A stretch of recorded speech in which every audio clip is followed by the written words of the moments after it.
FORA.tv. The world is thinking. But what really put the fat in the fire was that over the course of those years, I began to shift my political views, not my religious views. In other words, I'm still, theologically, I'm an exclusivist. And that means I'm thoroughly evangelical. I believe soteriologically, salvation comes exclusively through Jesus Christ. So theologically, I was a conservative.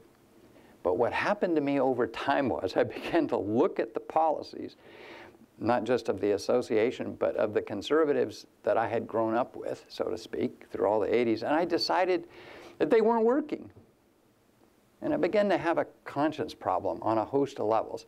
What put everything, the fat into the fire, so to speak, was in 2002, I went to the Oxford Conference on Climate Change, came back and said that we all as evangelicals needed to have a conversion.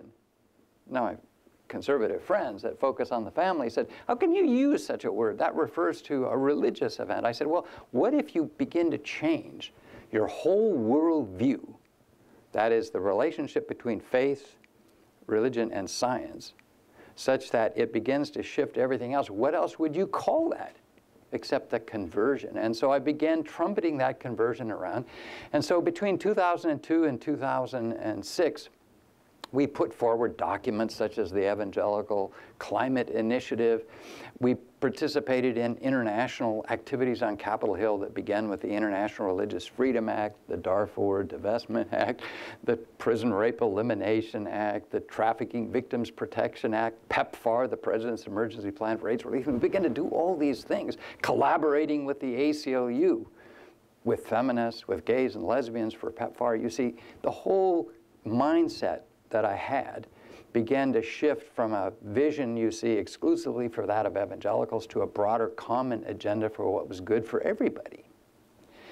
Well, it was not, though, until 2008 when I gave an interview to Terry Gross that, well, everything that had been tied down came loose. You've heard the expression, it's kind of a theological one. It's well known in the evangelical world. It goes like this. When God closes one door, he opens another. Well, I attest to that. I believe that. It's just that I say it a little differently. I put it this way. When God closes one door, he opens another door, but it's hell in the hallways. So, well, there was a whole lot of discord. When I gave an interview to Terry Gross in December of 2008, in which I said, well, yes, I believe in climate change. Yes, I believe that government-funded contraception here and abroad is important in the global south, for example. And I said, heresy upon heresies, I voted for Barack Obama. And then on top of that, I said, well, what was worst of all, I said that, yes, since younger evangelicals are more socially progressive, and on the subject of civil unions, I said, I can live with that. I can believe that civil unions might be the best way, in fact, to protect traditional marriage. Well, that was too much.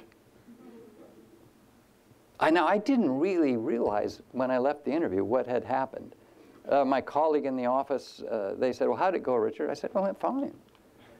I didn't realize what I had really set off, which was a terrible firestorm, especially out in the heartland, where all manner of comments were made about me. Some were not true, some were true, but the end result was that I resigned. I was asked to resign.